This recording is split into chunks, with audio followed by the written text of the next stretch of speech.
Good afternoon, everybody. Going to go over our Forex trades for today, September 23rd, Tuesday. We did have two trades, pulled out a total of 30.2 pips. We left a little bit on the table, but we'll take it. Really wasn't much economic news this morning to speak about. Some housing data came in, but it was low-level stuff. Disappointed again, but it wasn't a really big housing number. But as far as our trades, we had one last evening and one this morning.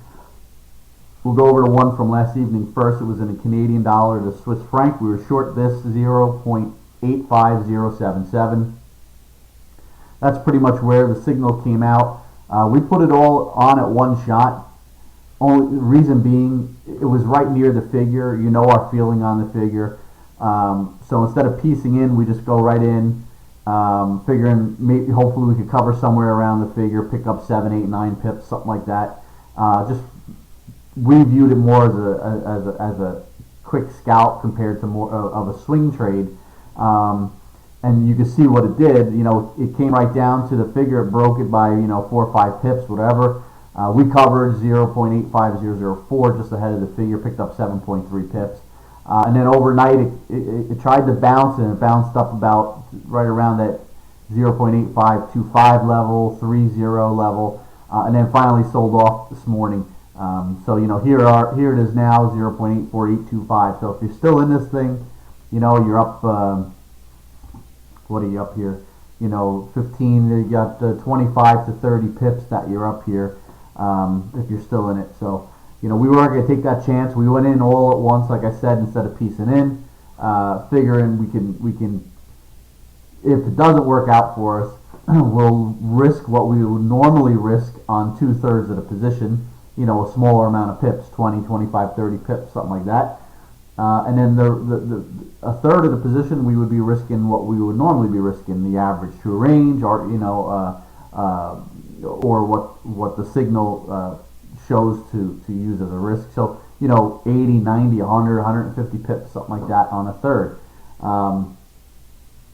But it didn't transpire that way, and it worked out great. You may be asking, well, why would you risk so much on a third of the position? The reason being is, we could have very easily let this turn into a swing trade if it wasn't working out for us right off the bat. So on 2/3 of the position, like I said before, you risk 20, 25, 30 pips, something like that. Not too bad.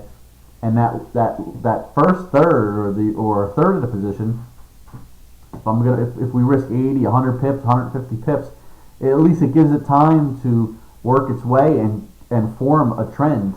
Currency markets are some of the most trending markets in the world. So sometimes you need to let them wiggle and move to catch a trend. And this is an example where it didn't need it at all, and it just came right in. And then we had a second trade, which was this morning, was a euro to Australian dollar long. This was a great it was the easy, great trade. We went in, the signal was to go in 1.45135. We pieced in, so we pieced in only on positive trades.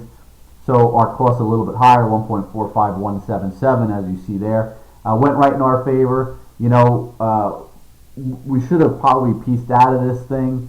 But if you look at a longer term chart, if you had looked back, I think like weekly for a year, let's see. I don't know if it'll show. Nah, it's not going to show good. So if you look back weekly, you would see a lot of resistance around this 14550, the half figure. A lot of resistance there. So, why mess with it? Let's just get out and see what it does. I'm not saying it can't get through it. It could pop through that half figure, and she can run. And the algorithm is looking for somewhere around 1.46, maybe even a little higher than 1.46 if I remember correctly. So it could bust through it without a doubt. But, we're not taking a chance. We just booked it all. We're winding the month down, getting down there, whatever, 7-8 days. So you figure probably about 5 or 6 trading days. I haven't really looked at the calendar, maybe 7 trading days. But it's no, in our opinion, there was no reason to take the chance of this thing going higher or selling, say, 2/3 of it up here and holding a third and see if it goes. And the thing can very easily turn around. I don't really remember the economic calendar for either the euro or the Australian dollar. So we just booked it, picked up 22.9 pips. So overall, two trades, 30.2 pips, and we're gonna book it all day long, and we'll move on till tomorrow. If you're still trading now, good luck. If any signals come out, they'll be coming your way, and we'll be back tomorrow, assuming we get some action. Have a great rest of your day.